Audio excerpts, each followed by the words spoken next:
Hello, ladies and gentle beans. Well, I suppose we best talk about E3, hadn't we? Considering that's been what's going on and there's not really anything else to talk about. Game in the background is Scrolls. It is a CCG, new game by Mojang, which are the same people that made Minecraft. Obviously not really such a small indie company anymore when they created Minecraft. Can't really call Minecraft an indie game anymore because of how big it is. Minecraft is more popular than a lot of AAA titles, so you know it can't really be called an indie game anymore, even though at its core it is still one. But this is pretty fun, Scrolls. It's sacked a lot of my time. It depends if you like CCGs. To be honest, I can't wait for World of Warcraft Hearthstone to come out. The World of Warcraft CCG that's going to be on PC. That's going to be another time sink for me. I think I like the Warcraft universe as a whole. I was a big fan of Warcraft 1, Warcraft 2, Warcraft 3, the expansions, and World of Warcraft, of course, and played that for goodness knows how many years of my life. That ruined that game, and then it just gets chucked to the side and you just think, well, there's 7 years of my life that I've wasted for absolutely nothing. But you know, that's what games do. So let's get on to E3 now. Obviously we're going to talk a lot about the PS4 and the Xbox One, my thoughts on that, and some of the exclusive titles that are coming out for each, and bit of information on those exclusive titles as well, from what I can find.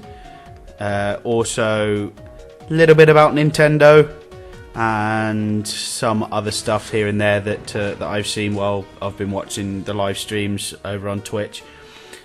So let's get started. Now, I'm going to start with Xbox One, and we're going to just go through a list of some of the exclusive games that Xbox will have. So obviously we've got Halo 5. Now, Halo games, I want an Xbox One for a Halo game, especially with it being made by 343 again. I think 343 did a fantastic job on Halo 4. I think the story in Halo 4 was better than anything Bungie has ever done, to be honest. It really got me engrossed. I really enjoyed the story in Halo 4, so much so that I think me and Xgrad played through it probably about 4 or 5 times, and it was still interesting, the story in that. So I probably will get an Xbox One mainly for Halo 5. I mean, there are going to be some other games that I'd like to play on it, but the unfortunate thing is with a lot of Xbox One exclusive titles, excluding Halo, I should imagine, because Halo's not one to be ported to PC, but a lot of the Xbox exclusive titles are going to be on PC as well. So I've got a pretty decent PC, so there isn't much need for me to have an Xbox One. But so we saw the trailer for Halo 5. If you haven't seen it, you can just search YouTube for it. I'm sure it's on there quite a lot. Forza Motorsport 5, obviously. Nah, just Forza again, racing game. Apparently you can have your drivatar, in inverted commas, which basically means that when you drive, it learns how you drive. So when you connect to the internet, obviously Xbox is going to have to be connected to the internet anyway, but so when it's on the internet, rather than playing against AI components, it will stick in other people's drivatars so that you actually drive against them rather than the AI. So you'll see crashes and everything like that, rather than just the bog standard lines that every single AI car tends to use, with the odd exception of one maybe just getting pushed out of the way a little bit, but they all tend to stick to the same line, and they're a bit predictable, the AI is. So obviously with this drivatar things, it's going to make Forza, I think, quite interesting. I mean, I know that a lot of other of the racing games, including the ones on PS4, have a similar kind of system. I think this is what it's going towards now. A lot of racing games, people are bored of just racing against the AI all the time, and you don't always want to actually play multiplayer against other people. You do want to play that single player aspect as well. So I think it'll be a nice little thing. I hope that maybe there is a way to turn that off as well, so that you can actually just race against normal AI. But we'll obviously see about that. I probably doubt that you will be able to turn it off, considering that the Xbox has to be always connected to the internet anyway. They probably won't even bother inputting any sort of like bog standard AI into the game. It will just be other people, which will be an absolute piss take if you're the first person to get on Forza 5 and you play single player and there's nobody to race against. That you're always constantly first. That will be a bit of a weird one, but no. So assuming it in that case, then they probably will put like some bog standard AI in it. So we've got Rise as well, which is kind of like an action-based Roman fighting game where you fight. I don't know what they are. They just look like homeless people, to be honest. From watching the trailer of this, it's kind of got me a bit like, well, I don't know if this game is actually worth it. I mean, I don't know if it's going to change or if it's just that one aspect of the trailer that was like this, but there was a lot of slow motion fighting, and there was button presses coming above people's head. It very much seemed like just like one massive quick time event. And if they took that out and just made it just a normal like third person, just hack and slashy type of Romany game, I think it'd be better. But if it comes out and it's just like hot quick time event based, the fighting all the time, it's not going to be as good for me as what I'd have probably hoped a game like that would have been. Titanfall. Now this is a game that is going to be coming to PC as well, so I shall be getting that on PC, because obviously it's going to look better on PC than what it is going to on the Xbox One. But with that said, that was one of the most impressive trailers that I saw on the Xbox One conference. It actually looks pretty good. It's a first person shooter, but you fight other infantry as well, but you can also jump into basically mechs, big giant mechs, which they call Titans, and fight with them as well. Now these Titans have pretty substantial weak spots, so you're not just going to be completely overpowered if you're in a Titan. The infantry can actually jump on the top and take them out pretty easily, but obviously they're going to be big stompy units anyway. So I mean, that looks pretty good. I know I'd like a good mech game. I mean, there hasn't really been all that many. I remember playing. I used to play a lot of Armored Core, even though that's not really kind of a mech game. It's more of a sort of like a Japanese style fighty shooty mech thing. Fighty shooty. I used to play a lot of that, and I do like mech style gameplay. I liked the mechs in Battlefield 2142. I really enjoyed fighting in the mechs and stuff on that, and I'm a big mech fan, as any kind of gamer is. And the film Pacific Rim that's coming out, that looks absolutely epic. Even though they're not technically mechs, they're Jaegers. Still the same kind of thing. They're big, massive, stompy robots. I mean, it looks pretty good, but as I said, that's going to be a game that I'll probably buy on PC rather than on the Xbox. Crimson Dragons. Now this had no sound to it at all in the conference. It was a lot of supposedly professional people making weird noises in the background. Just looks like I think Crimson Dragons has been a title before. I've never actually seen anything of it.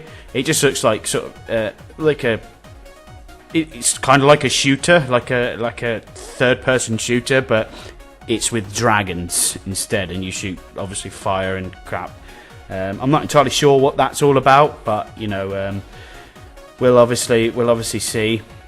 Quantum Break. Now, we don't really know what Quantum Break is. They haven't really said anything about Quantum Break. They've just showed you a lot of like trailers and crap that don't really make any sense at all. Maybe it'll be a good game, maybe it will be a bad game. We don't know, because we really don't know anything what that game is about. So we'll move on from that one pretty quickly. Killer Instinct. Now, Killer Instinct is a fairly old game. It's obviously been redone for the Xbox One and brought back out again. Now, a lot of people were excited to see Killer Instinct coming back until yesterday, I believe it was, or it might have been on after the conference, maybe, when they had like the roundtable kind of thing. It's actually going to be a free-to-play game.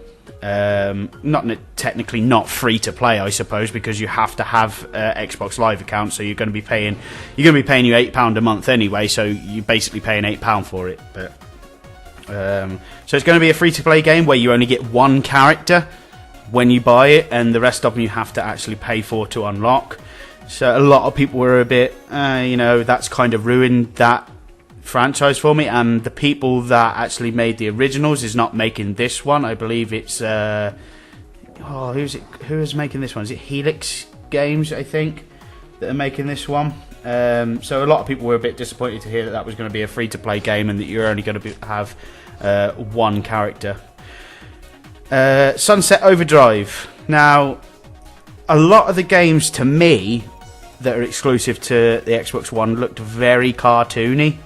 Now, Sunset Overdrive kind of looks like just another generic kind of zombie-ish game type thing, and there's a lot of like bright colours and stuff. I mean, to be honest, it doesn't interest me, all the bright shiny colours and the cartoony graphics and stuff like that. It's in the same way that Borderlands never really interested me. A lot of people say Borderlands is a fantastic game, but the graphic style on that, it puts me off. And it's sort of like the same for Sunset Overdrive. It's put me off with like the cartoony style graphics.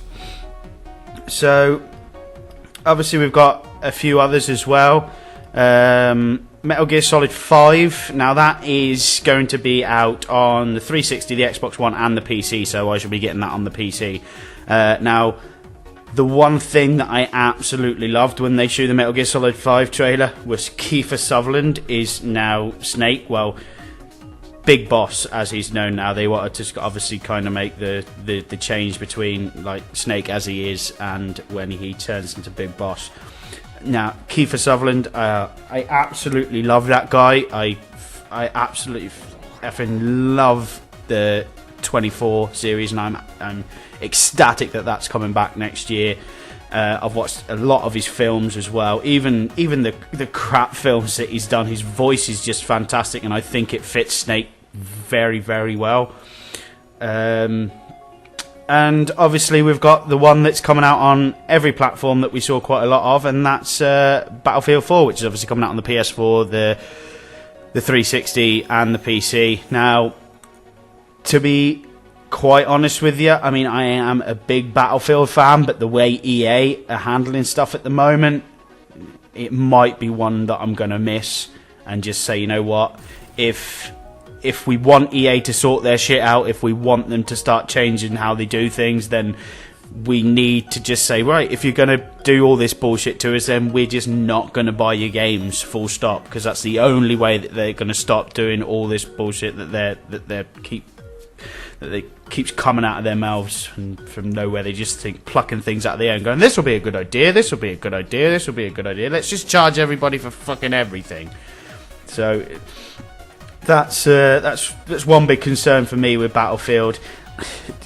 To be honest, I'm kind of on the fence. I don't want to buy it for that reason, but also with me being a Battlefield fan and with me playing 1942, all the expansions to 1942, Vietnam, Battlefield 2, and Battlefield 2142, Battlefield 1943, Battlefield 3, all the expansions to Battlefield 3, or the DLC even rather than expansions.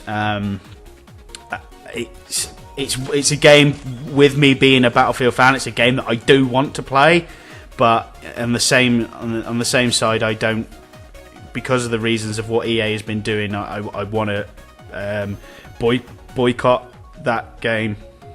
But we'll see. If they can show me something that just goes, oh my god, I have to play it, then I'll obviously buy it.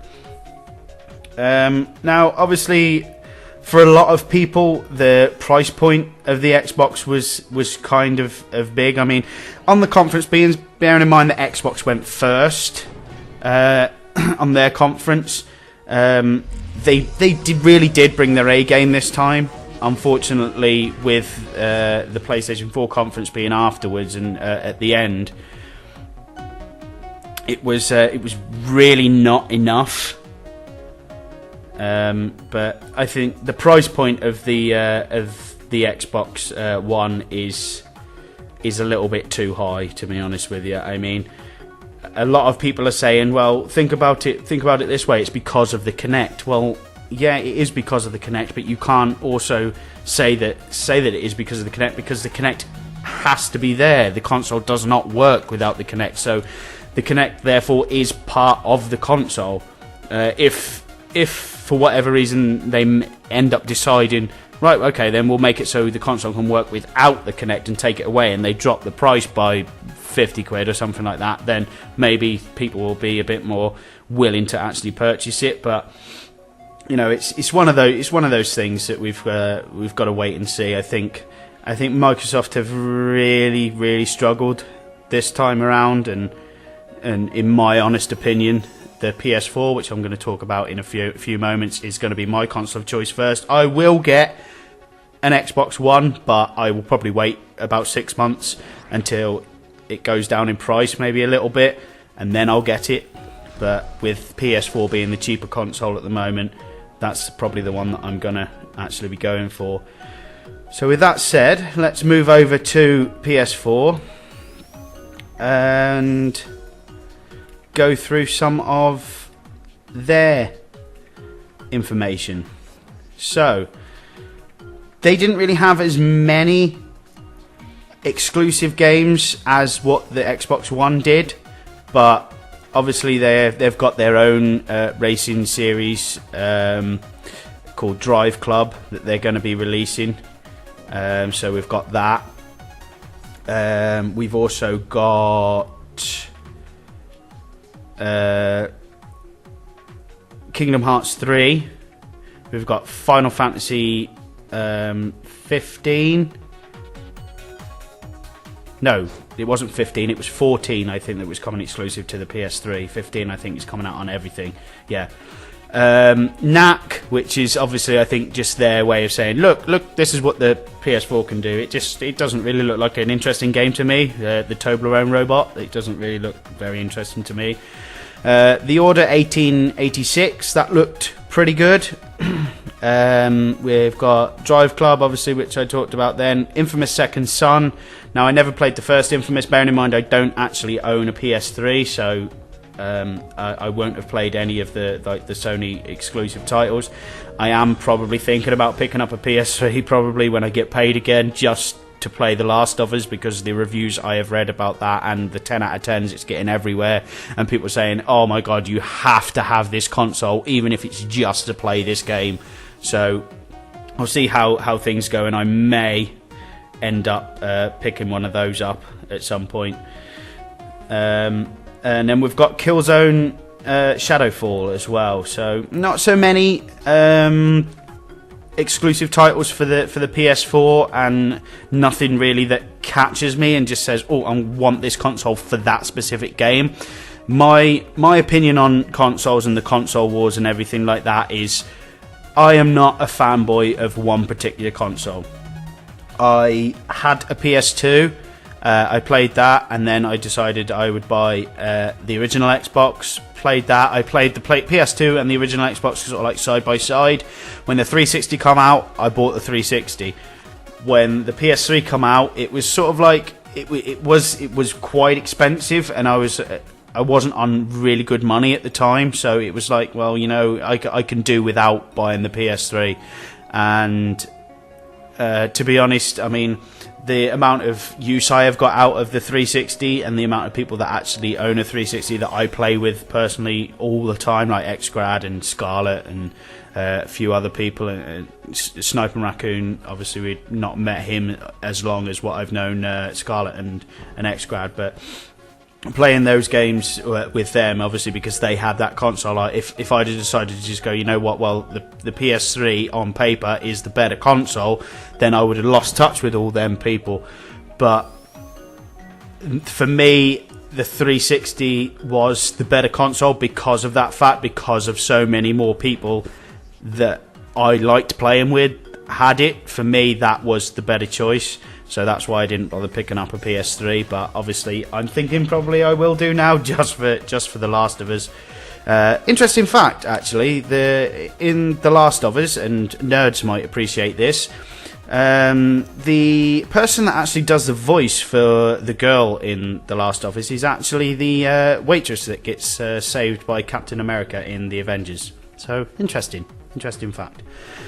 There's a few other things. Obviously, price point for the PS4 is a big thing as well. I mean, the PS4 is about £80 cheaper than what the Xbox One is. Obviously, depending on where you get it from. There's places that obviously up the price a little bit. There's places that kind of like reduce the price a little bit to try and get the pre-orders in and everything like that. Me personally, I have pre-ordered it, and I think I have pre-ordered it at $346.95. So that's what I've pre-ordered it at, and they do a price promise on it that if they reduce the price between now and when it comes out, that you'll pay the reduced price rather than what you pre-ordered it at. So I think for me that is more of a selling point as well. I mean, because I can buy the PS4 for that price, wait about 6 months, and then probably pick up an Xbox One for the same price as what I pay for my PS4. So, you know, I mean, it depends whether Microsoft decides to drop the price if they feel that they haven't sold as many as what they thought they were going to do, and then they drop the price down. So some other games that I am extremely interested in. The one game that made me go, oh my god, yes, this game is going to be bought as soon as it comes out, was Tom Clancy's The Division. Oh my god, that game looked absolutely fantastic. Now it's an online open world RPG. So basically what they showed in the trailer was you doing kind of like some the player versus environment stuff, the PvE stuff, and then just before the end of the trailer you heard the guy shout up, get ready for PvP. So, and then obviously there were some people coming in who were actual players that came in. So your player versus player point is in there. So the mixture of PvE and PvP, that way I think that could be pretty interesting, to be honest. We had The Crew as well from Ubisoft. Rocksmith, I'm not really much of a fan of those type of games. Rayman Legends, I haven't really played any Rayman game since the original Rayman, so you know. South Park and is it Stick of Truth? That's what it's called, isn't it? That game was supposed to come out a while ago. I'm sure it was. Now, I'm not too fussed of whether I pick that up or not.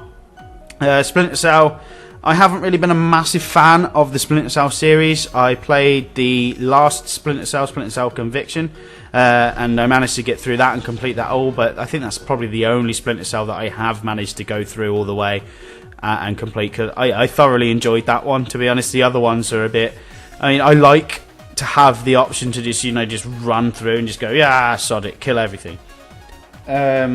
And the Splinter Cell that was previous, the one that came out most recently, that was more along those lines. You could just run through and just gun down everybody, whereas I found that the other ones were more of a constant stealthy type of game. And then obviously we've got Trials, which is coming out as well, which is on Xbox Live Arcade. You've got your Trials and your Trials HD and that at the moment. Now I've never played that game, and I don't intend to play that game.